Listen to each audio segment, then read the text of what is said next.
disfrutamos de una experiencia sin límite. Con los planes de Claro te conectas como siempre quisiste. Habla ilimitadamente con todos. Disfruta con más megas y redes sociales gratis. Y la diversión de Claro Video y Claro Música. Tú también puedes tener un plan sin límite por $25 mensuales. Si quieres lo mejor en tecnología, financia tu celular 4G a 24 meses. Porque Claro te da más.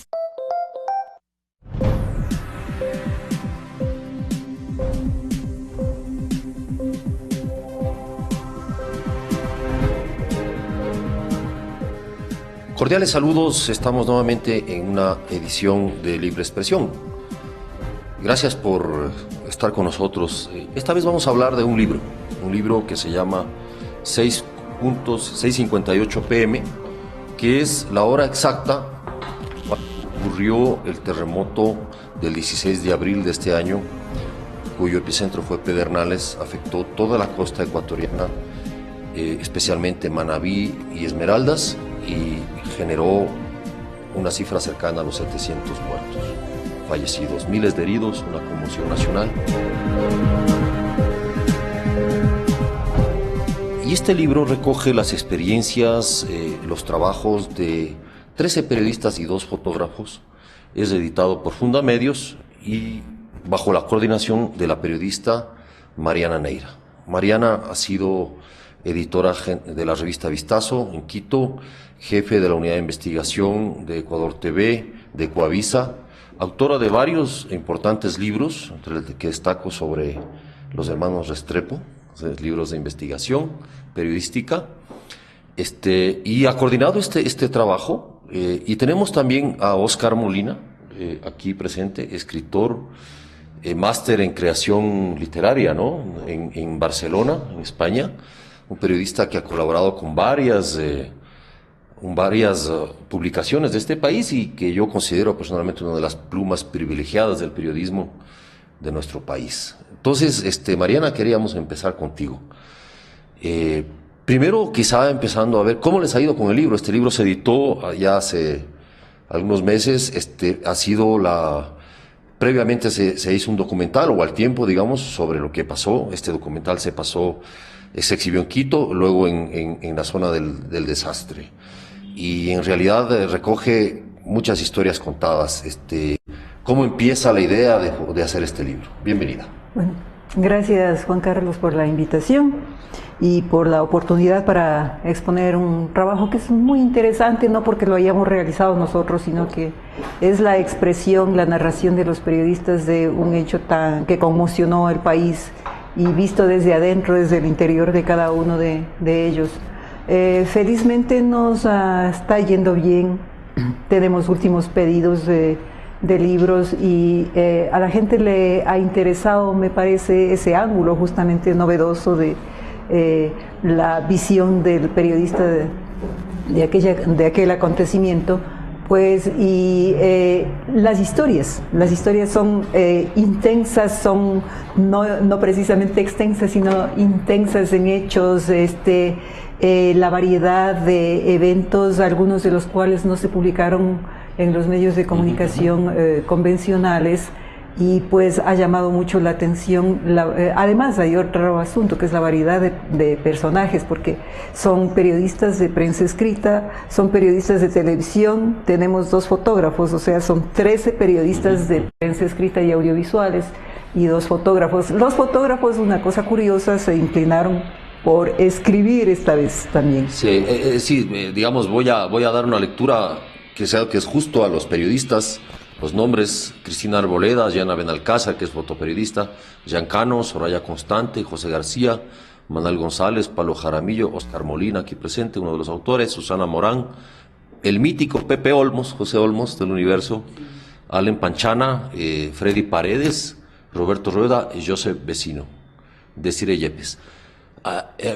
De todas maneras, yo como periodista también me parece como muy complicado a veces intentar que todos los periodistas le den tiempo a contar sus experiencias de sí mismos. Claro. Eso quizá fue una de las mayores dificultades, no sé, cuéntanos.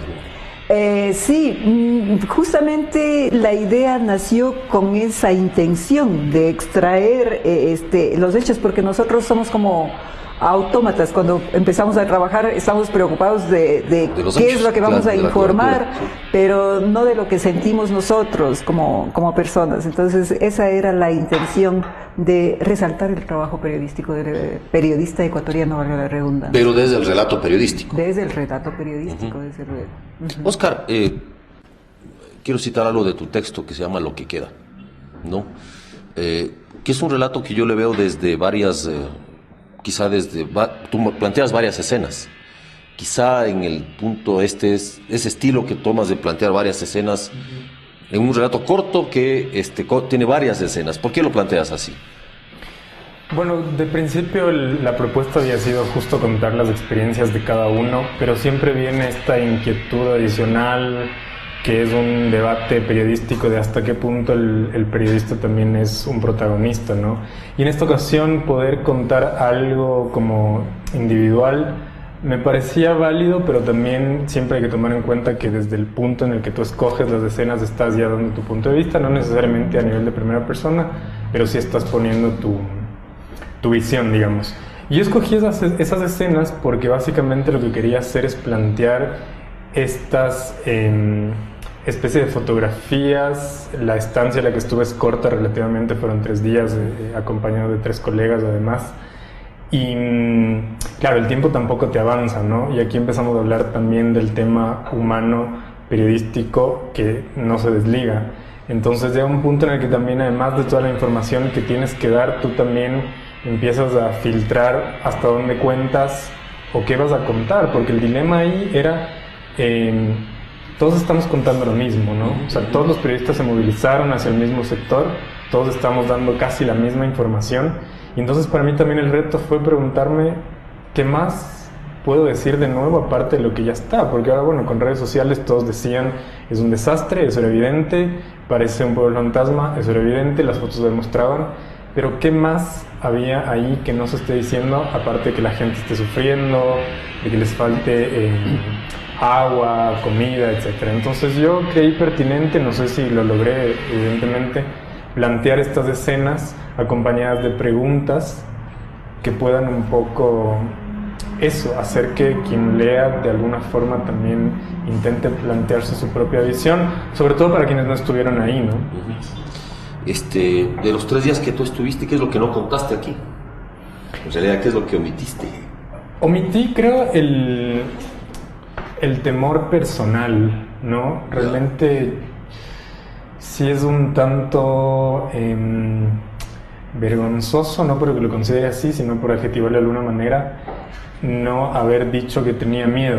Me refiero a que es gracioso, yo viajé, es la primera cobertura, digamos, de desastres que he hecho en mi carrera, lo más parecido a una cobertura de guerra, si se quiere. Y evidentemente no tenía esa noción de qué es lo que me iba a encontrar. Viajamos con estos 3 colegas un poco a la loca, si se quiere, porque, bueno, yo no fui con ninguna asignación en ningún medio. Nadie me dijo, anda, quizá porque creías que tu deber era estar ahí. Sí, en principio respondí a una curiosidad que creo que es innata del periodista, se supone, ¿no? Entonces fui un poco en ese sentido de curiosidad, no voy a negar, una especie de morbo inicial también, ¿no? Y entonces mientras estaba viajando allá, sí, recién empecé a concientizar a dónde me estoy metiendo. Ya cuando llegué también, creo que la primera noche lo más grave fue, bueno, pasó el tema de la cobertura, que eso te tiene la adrenalina de que sabes que vas a contar algo, pero en la noche cuando ya dejas de hacer tu labor periodística y tienes que enfrentarte a dónde dormir, y luego de haber visto todo un día de desastres y edificios caídos y demás, sí sentí miedo. O sea, sí dije, bueno, ¿en qué me metí? ¿Por qué me puse yo mismo en riesgo? Un poco. Y entonces eso me parecía conflictivo contar, porque además hay alrededor del periodismo y del periodista una imagen de heroicidad también que se le exige y se le pide, ¿no? El periodista tiene que ser fuerte, tiene que ser valeroso, tiene que ser sangre fría, y creo que en algún punto sí, pero también si de algo me sirvió a mí es para darme cuenta y decir, bueno, para ciertas cosas estoy listo y para otras tantas todavía no, y está bien, ¿no? O sea, sentirse vulnerable ante ciertas realidades. Hay gente que lo puede hacer mucho mejor, pero por supuesto yo quizá no estaba del todo listo para eso. Y estuvo bueno ir a darse cuenta de eso también. Perfecto. Mariana, después de haber editado estas historias, ¿qué tú sacas como conclusión? Quizá si nos cuentas después ya para el próximo momento de esta entrevista, que tú reflexionas sobre el conjunto de esta expresión periodística, digamos, sobre el terremoto. Bueno, es una combinación en este caso de trabajo periodístico con la parte humana. Hay episodios, por ejemplo, historias que cuentan de esa duda que tienen en participar en los rescates también, los periodistas, involucrarse como voluntarios. Te metes, o sea, estás viendo y dices... Claro, o quedarse en el puro trabajo periodístico, ¿no? Y ahí, como dice el compañero, pues se les desataba también el lado humano y salían de su gestión periodística, pero esa cosa y el otro asunto es los problemas que tuvieron que enfrentar y la creatividad que puso a funcionar. En el caso de los audiovisuales, básicamente se quedaron sin luz, no sabían cómo hacer para poner a funcionar sus cámaras, para enviar su material a las matrices. Pero la creatividad ahí de los chicos se nota, ¿no? O sea, esa lucha contra la tecnología, y ahí nos damos cuenta de que la tecnología no es todo, o sea, es el cerebro humano el que tiene que funcionar, la creatividad de cada periodista. Y el otro asunto es que encuentro en el grupo algunos freelance, o sea que como dice Oscar, pues hasta cierto punto buscando la aventura, ¿no? Y se encuentran con una realidad, porque ese es el periodismo, no es una heroicidad, es una realidad en la que nos metemos por esa pasión que tenemos por esta profesión, ¿no? Y me agrada pues que los jóvenes periodistas hayan tenido esa vivencia y hayan comprendido cómo es este trabajo de duro, de riesgoso, si bien también hay un condumio, un poquito de aventura, pero ya cuando uno va desarrollando esta profesión ya se va metiendo en cosas más profundas. Bueno, volvemos que en el siguiente, a un corte, nos vamos a un corte y volvemos en el siguiente segmento, quizá para hablar precisamente del relato periodístico o el relato local para hacer el tema humano, para intentar la humanidad. Ya volvemos.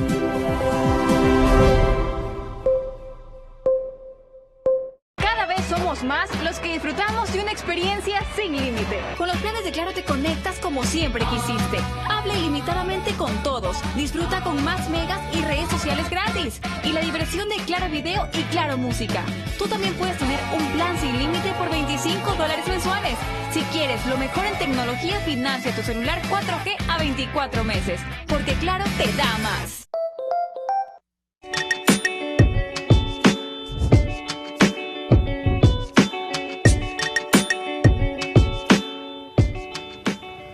Recuerden ustedes que después de la trágica muerte de ella, él viene al Ecuador y dice, solo vengo a meditar y a morir. Claro, él le dice, no recuerdo a qué periodista, si fue a Carlos Vera, le dice, espero que la divina providencia que se llevó la vida de Corina haga lo mismo conmigo rápido. Una frase así, en la primera entrevista que da. Como orador, digamos, era un gran...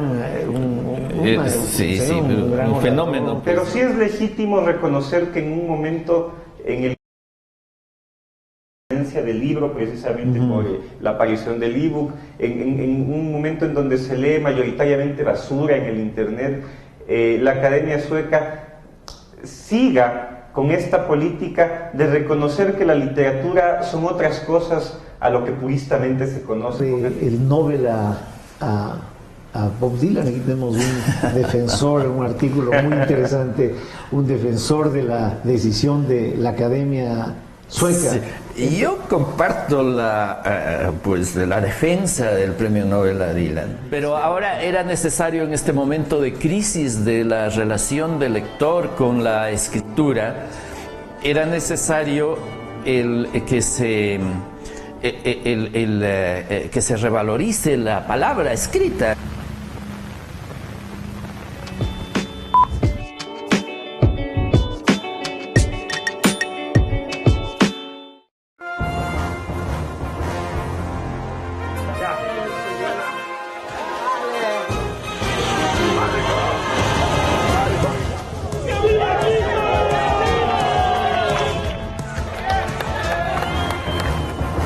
establecerá una contribución de 2 puntos adicionales sobre el IVA.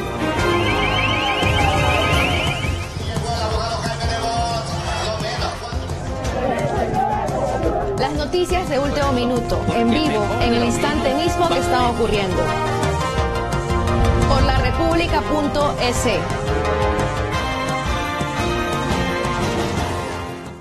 Pero Lula, reclaman, hay que hace 10 años cuando comenzó este atropello, ahí no reclamaron. No es solo que no reclamaron, ellos eran parte. Ellos fueron parte. Ellos fueron una herramienta. El choclo se está desgranando, señores, y la UNE es un... Entonces comprenderás que a mí me indigna un poco, cuando oigo a las personas de la UNE y del MPD quejarse de los atropellos, cuando ellos fueron parte de las turbas que sacaron a palos a los miembros del Tribunal Constitucional. Correí, porque a través del decreto 16 le permite hacer lo que le da la gana con las ONGs y con instituciones como la UNE.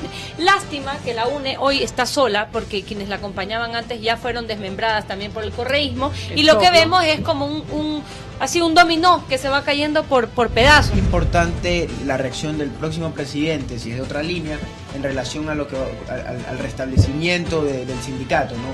Y creo que es una oportunidad para crear una nueva forma de relación entre la educación, entre los profesores y sus derechos, de cara al futuro, ¿no? De eso se trata la democracia, de que haya diversas opiniones, diversos puntos de vista y respeto a las diversas formas de pensar.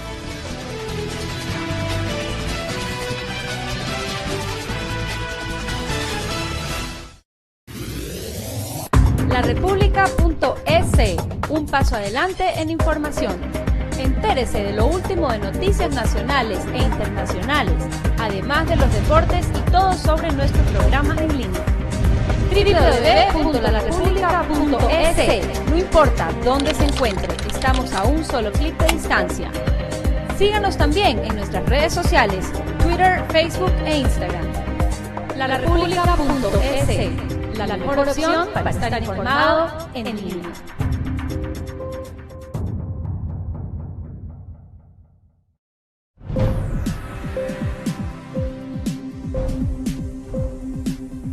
Gracias. Continuamos con el siguiente segmento de Libre Expresión. Estamos con Mariana Neira, periodista y editora de este libro que estamos conversando. Relatos periodísticos sobre el terremoto, 6:58 p.m. Y con Oscar Molina. Oscar, cuando estaba yo me propuse hacer un libro que se llama No me toques, me vi en un dilema, y era a veces el periodista cae en la racionalidad académica para tratar de explicar las cosas y racionalizar las cosas. Y después me doy cuenta que lo que estaba tratando era un tema tan humano, tan profundamente doloroso, además, sobre la violencia contra las mujeres, y que la única posibilidad era ir hacia el relato humano. Pero el periodista tiene un problema. El periodista, yo le veo un problema, es decir, muy pocas veces piensa en conjunto, piensa en un relato mucho más grande, ¿no es cierto? Hace relatos cortos, hace coberturas que son aisladas, retazos de la realidad. Este libro recoge estos retazos y los muestra, ¿no es cierto? Pero quería que tú reflexiones sobre cómo a través del relato enfocar los temas humanos. Ha habido experiencias maravillosas, digamos, maravillosas en el sentido profesional, pero doloroso también, sobre los relatos de la guerra en Colombia. Es decir, el relato humaniza, porque somos seres que hacemos relatos. Un poco quisiera que reflexiones en cuanto a esta tragedia. Sí, digamos,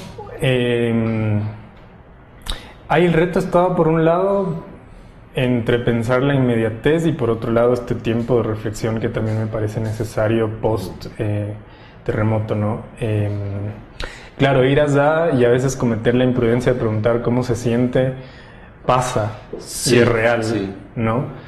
Y también por otro lado, solo observar e intentar contar lo que está solo viendo sin preguntar y ver qué hacer. Conversaba el otro día justo con una colega al respecto de qué se debe hacer en una situación de riesgo como periodistas, ¿no? Y ella decía un poco, somos más bien el canal para decir qué es lo que está faltando. Entonces, en teoría, nuestra tarea en ese momento debiera haber sido solamente decir, en el barrio tal está faltando agua, más no decir lo que ya se había dicho, ¿no? Se están cayendo los edificios, es como, bueno, de alguna forma ya se sabe.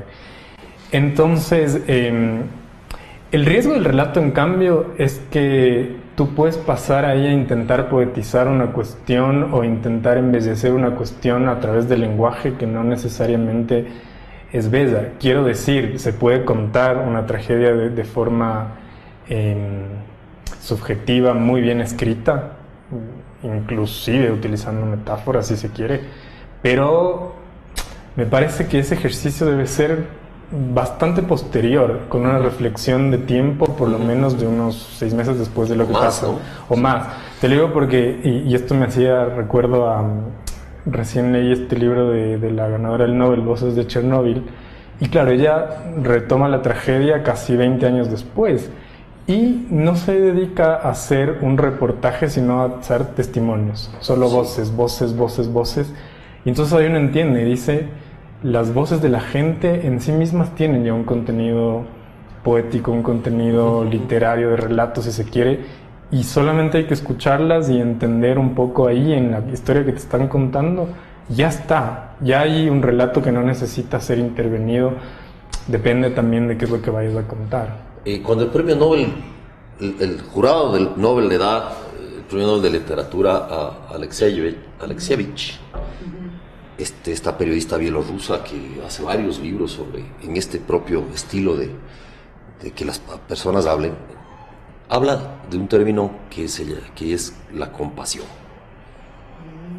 Dice, además de su calidad de forma, hay una actitud de compasión humana frente a este tipo, porque ella coge las grandes tragedias de su tiempo, de ese momento, de lo que les afecta a ellos, la Segunda Guerra Mundial, las mujeres en la Segunda Guerra Mundial, los hijos o los fallecidos y sus familias en la invasión a Afganistán, etcétera, etcétera, o los niños de la Segunda Guerra Mundial, perdidos, abandonados, ¿no es cierto?, y las voces de Chernóbil.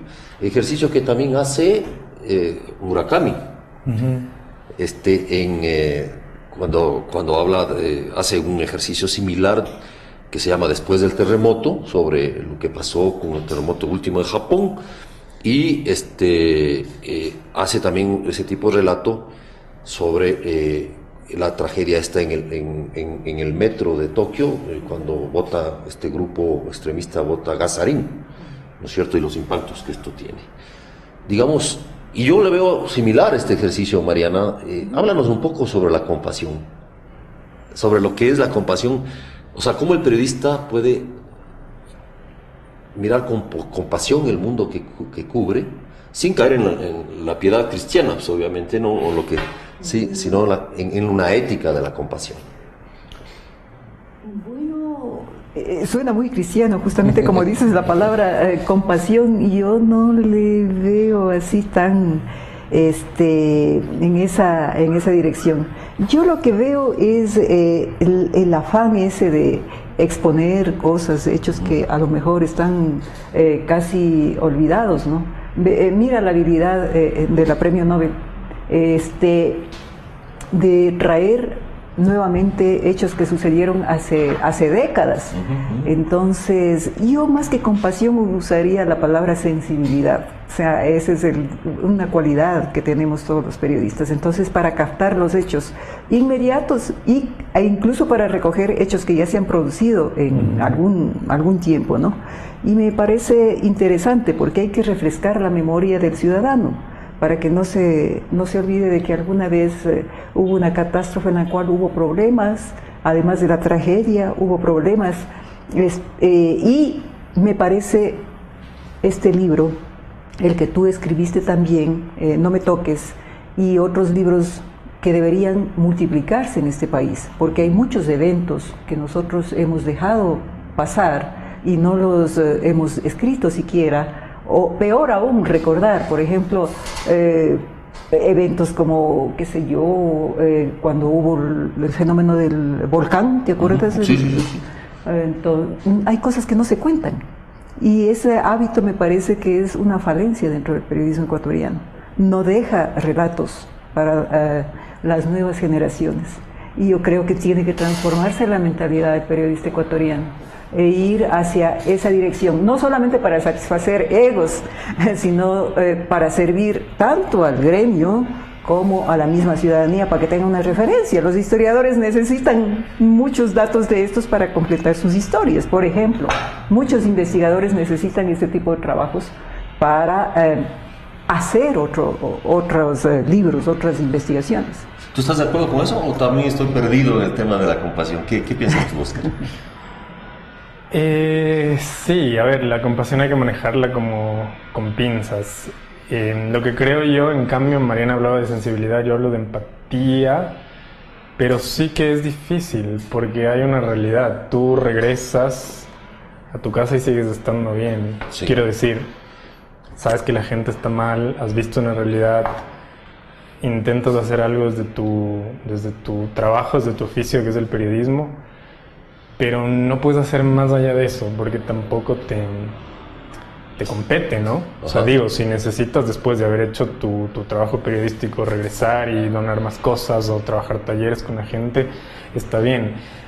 Yo ahí quería decir algo que quizá puede resultar muy conflictivo, y es que hay a veces también en toda la hecatombe y la posibilidad de cubrir, hay que también saber discernir cuando lo que te están diciendo es cierto, ¿no? O sea, cuando ese sufrimiento, y ojo con lo que no quiero sonar mal con eso, sino que darte cuenta que a veces también hay una especie de manipulación de parte de la gente, ¿no? O sea, realmente no pueden estar en una situación muy grave, pero saben que los medios van a contar algo y entonces, no sé, está bien, es su derecho. Digo, hay una señora que quizá necesite más comida, te va a decir, ¿sabes qué? No me han dado nada, pero realmente hace un segundo terminó de retirar la cuestión. Entonces eso también es difícil. Entonces, como que intentar compadecerte de por sí, decir sí, todos están mal, tampoco me parece, porque de hecho eso es lo que intentaba hacer. Como que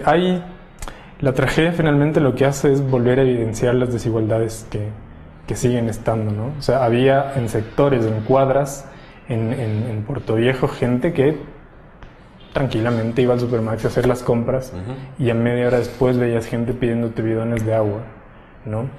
Entonces, claro, se expresa, ¿no? Esa sale, relación social. Sí, y está ahí. Y eso es sorprendente porque dices, tú esperas, uno diría, ¿no? Desde lo obvio que la tragedia nos iguala, parecería, pero más bien nos pone o sea, hace la brecha de desigualdad mucho más grande en ciertas cuestiones. Por lo tanto, ahí la compasión, no sé, creo que sigue siendo igual un ejercicio muy a posteriori. O sea, me parece que este tipo de situaciones se prestan para salir de ahí, ver desde fuera, airarse un poco y empezar a ver sí, aquí no sé. Listo, gracias, Óscar. En el próximo segmento, que volvemos en unos minutos, vamos a reflexionar precisamente sobre eso. Una cosa que me interesa mucho, Mariana, hablar sobre el miedo. O sea, el tema del miedo en estas coberturas y cómo, de lo que mencionaba Óscar, y cómo el periodista reacciona frente a eso. Ya volvemos.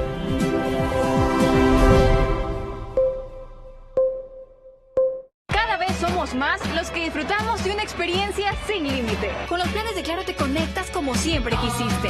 Habla ilimitadamente con todos. Disfruta con más megas y redes sociales gratis. Y la diversión de Claro Video y Claro Música. Tú también puedes tener un plan sin límite por $25 mensuales. Si quieres lo mejor en tecnología, financia tu celular 4G a 24 meses. Porque Claro te da más.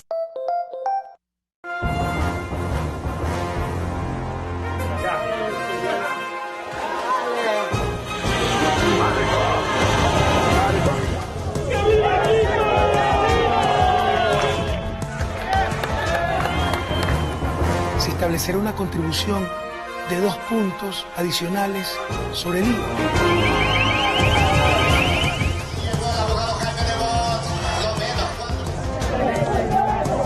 Las noticias de último minuto, en vivo, en el instante mismo que están ocurriendo. Por larepublica.es.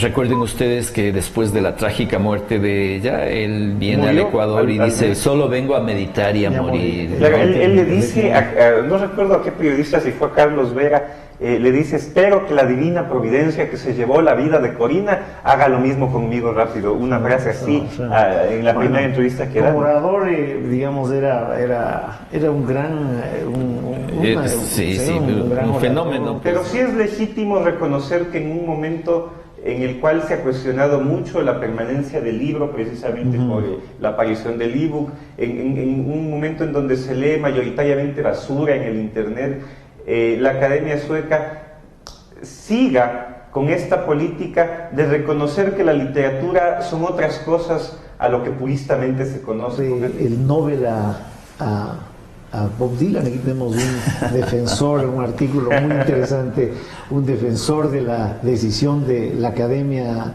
Sueca. Sí. Yo comparto la defensa del premio Nobel a Dylan, pero ahora era necesario en este momento de crisis de la relación del lector con la escritura, era necesario que se revalorice la palabra escrita.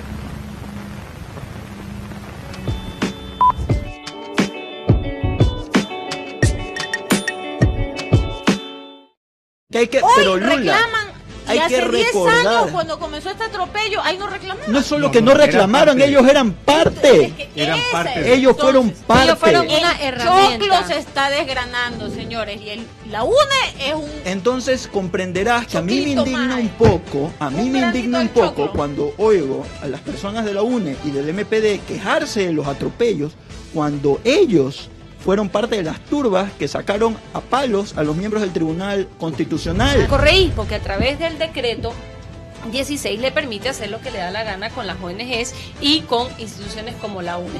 Lástima que la UNE hoy está sola, porque quienes la acompañaban antes ya fueron desmembradas también por el correísmo, y lo que vemos es como un dominó que se va cayendo por pedazos. Es importante la reacción del próximo presidente, si es de otra línea, en relación a lo que al restablecimiento del sindicato, ¿no? Y creo que es una oportunidad para crear una nueva forma de relación entre la educación, entre los profesores y sus derechos, de cara al futuro, ¿no? De eso se trata la democracia, de que haya diversas opiniones, diversos puntos de vista y respeto a las diversas formas de pensar.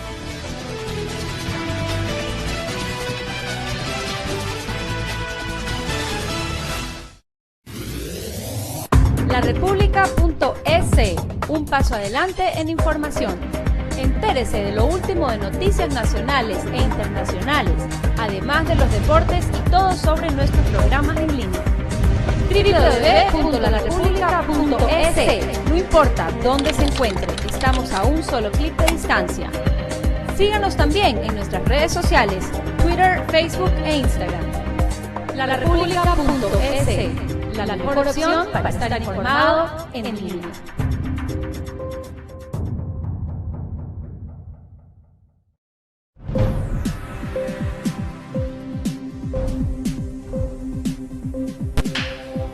Volvemos, muchas gracias por continuar con nosotros. Quería citar más bien un epígrafe de Historias de Amor y Dolor de Allen Panchana, que él trabaja en Ecuavisa, ¿no? Dirige nada menos que Visión 360, un connotado programa de investigación periodística.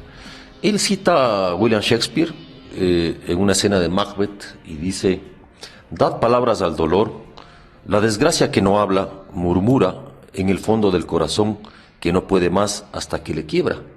Empieza así su relato, un relato de varias páginas, y termina con un tema, asimismo citando a Piedad Bonet en el libro que se llama Lo que no tiene nombre, que es la historia de la muerte de su hijo, ¿no? De Piedad Bonet. Ella hace un exorcismo, digamos, de esta tragedia personal, y dice: ahora pues he tratado de darle a tu vida, a tu muerte y a mi pena un sentido. Otros levantan monumentos, graban lápidas. Yo he vuelto a parirte con el mismo dolor para que vivas un poco más, para que no desaparezcas de la memoria. Y lo he hecho con palabras, porque ellas, que son móviles, que hablan siempre de una manera distinta, no petrifican, no hacen las veces de tumba. Las palabras crean, Mariana. Desde Yo realmente, personalmente, les quiero felicitar por este libro, porque realmente es a través de las palabras, del valor de la palabra, que se va creando y recreando la realidad. Quizá quienes lean este libro después de 10 años tendrán una idea de la tragedia que pasó, la tragedia personal que le pasó a la gente de la costa ecuatoriana, ¿no? Y volveremos a revivir esos momentos. Tú hablabas de la necesidad de que el periodismo ecuatoriano insista en tomar ciertos temas que han quedado como nada más que para la voz de las personas interesadas. Hablábamos del atraco bancario, unos le dicen atraco, otros le dicen la crisis bancaria, con eufemismos. Yo no tengo eufemismos. Yo le digo el atraco bancario del 99-2000. U otros fenómenos que le han ocurrido a este país y que los periodistas no han contado. ¿Será que el periodismo todavía tiene una enorme deuda con el Ecuador? Sí, desde luego. Pienso que debe deberse, valga la redundancia, al asunto de las limitaciones en tiempo y el problema de la subsistencia. Yo creo que muchos periodistas vivimos al apuro y pues no nos dedicamos un poquito a recoger historias y a transformarlas así en libros, y solamente nos quedamos contentos con la crónica que escribimos todos los días u ocasionalmente, pero sí es una gran deuda. Y yo creo que hay que destacar, además de quienes realizan ese trabajo, la habilidad para conseguir ángulos nuevos dentro de historias pasadas. O sea, no es tarde que volvamos a retomar de lo que estabas hablando, por ejemplo, el atraco bancario, ¿te acuerdas del caso del notario Cabrera? Todo se puede volver a tomar. Ahí ya depende de la habilidad del periodista y de cómo hace el enfoque. Incluso ahora con cabeza fría puede hacerlo mucho mejor. Decías, Oscar, de dejar pasar los tiempos. Germán Castro Caicedo, el notable también periodista colombiano, autor de muchos libros, él decía que él dejaba un plazo de 5 años para trabajar un tema.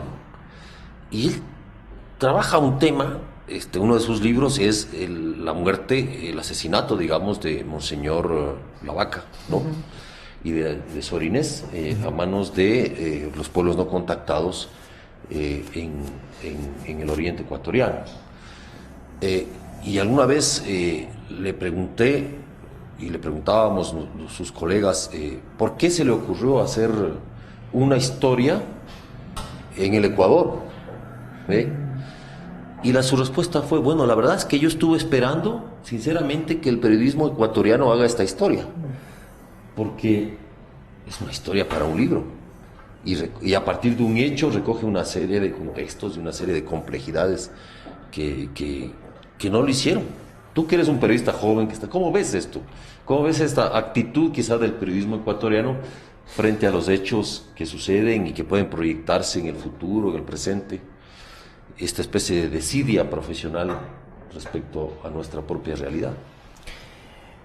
Voy a escudarme en eso que dices, que soy un periodista joven y por eso obviamente quizá no conozca muchas cosas de antes y tampoco quisiera dar una opinión muy tajante al respecto, porque además eso, ¿no? Mi trayectoria tampoco es que es inmensa para intentar dar un punto de vista muy enfático, pero bueno.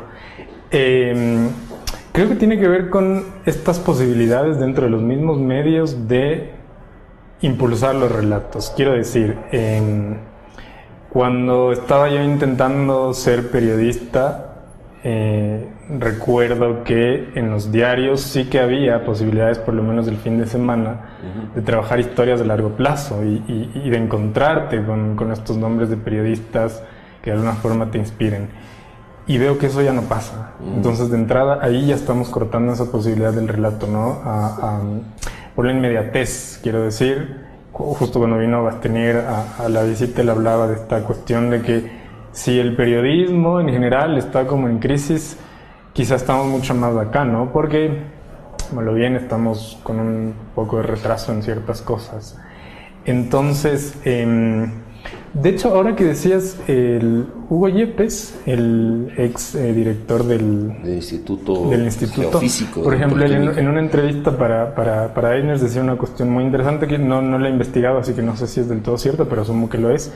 Decía, incluso no hay un libro que recoja la historia sísmica del Ecuador. O sea, solamente que hable de cuántos sismos han habido en Ecuador y cómo han sido. Que eso sería un libro muy de referencia para que justamente pase a nivel técnico, quiero decir, ¿no? ¿Qué ocurrió en el de tal año? ¿Cuáles fueron los desastres? ¿Qué se pudo hacer? ¿Qué no se pudo hacer? Entonces, por ejemplo, desde ahí ya hay una cuestión que habría que tratar. Pero creo que esto de Siria de alguna forma tiene que ver con lo que dice Mariana. Ahora más que nunca, o te dedicas al periodismo en un diario que está bien y es loable y es lo que hay que hacer, es por donde hay que pasar, pero quizá a veces esa misma dinámica del diario no te permite darte el tiempo de trabajar temas a largo plazo, ¿no? Porque llegas muy cansado o porque sabes que quizá no va a haber una valoración de por medio, que son muy pocas las editoriales que van a apostar por publicar un libro periodístico. Te lanzaría un par de nombres de editoriales de acá que realmente apuestan por trabajar libros periodísticos a largo plazo, ¿no? Sí, citemos una, Paradiso Editores, no sé, otra, tal vez del Conejo, creo que ha trabajado. Algo ha hecho, sí, ha hecho bastante, digamos. La Caracola hoy menos, ¿no? La Caracola tiene una edición de cronistas, digamos. Entonces... y pare de contar, supongo. Sí, entonces no... Porque además no se ha visto... Ahora, claro, con todo este tema de los cronistas, de estar puestos en escena de nuevo, ¿no? Como a través de la Fundación o Periodismo, y intentar realzar de nuevo al periodista como un escritor también, es que hay esa necesidad de contar. Pero de todas formas acá quizá a veces no se valora ese trabajo adicional o sea, no se impulsa la posibilidad de escribir algo y escribirlo bien.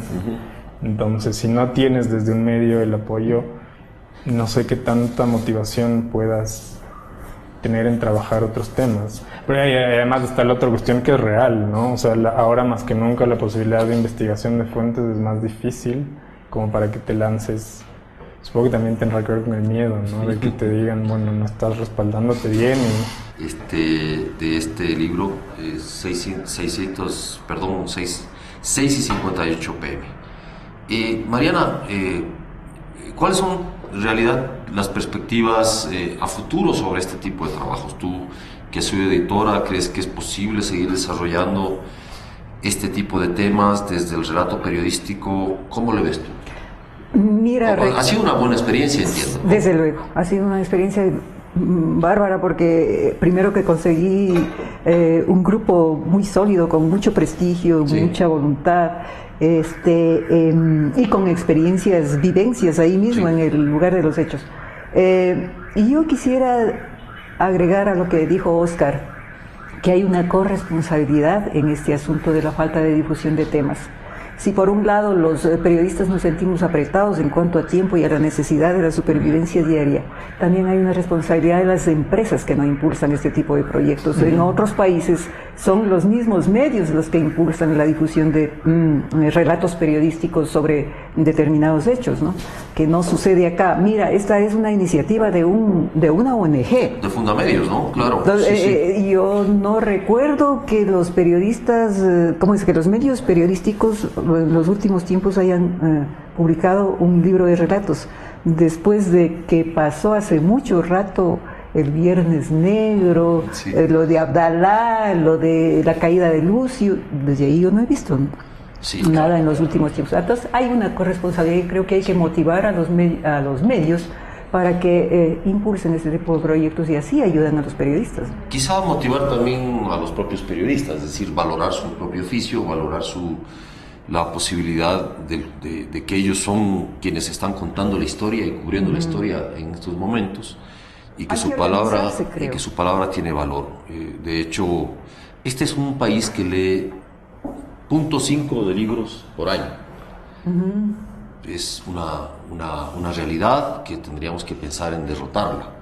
Pero este tipo de libros, y gracias a Oscar Molina y Mariana Neira por estar aquí, este tipo de libros fortalecen de alguna manera esta perspectiva de construir y reconstruir la realidad, la complejidad de la realidad a partir del relato periodístico.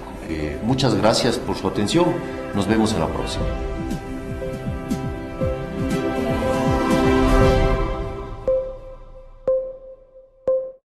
Somos más los que disfrutamos de una experiencia sin límite. Con los planes de Claro te conectas como siempre quisiste. Habla ilimitadamente con todos. Disfruta con más megas y redes sociales gratis. Y la diversión de Claro Video y Claro Música. Tú también puedes tener un plan sin límite por $25 mensuales. Si quieres lo mejor en tecnología, financia tu celular 4G a 24 meses. Porque Claro te da más.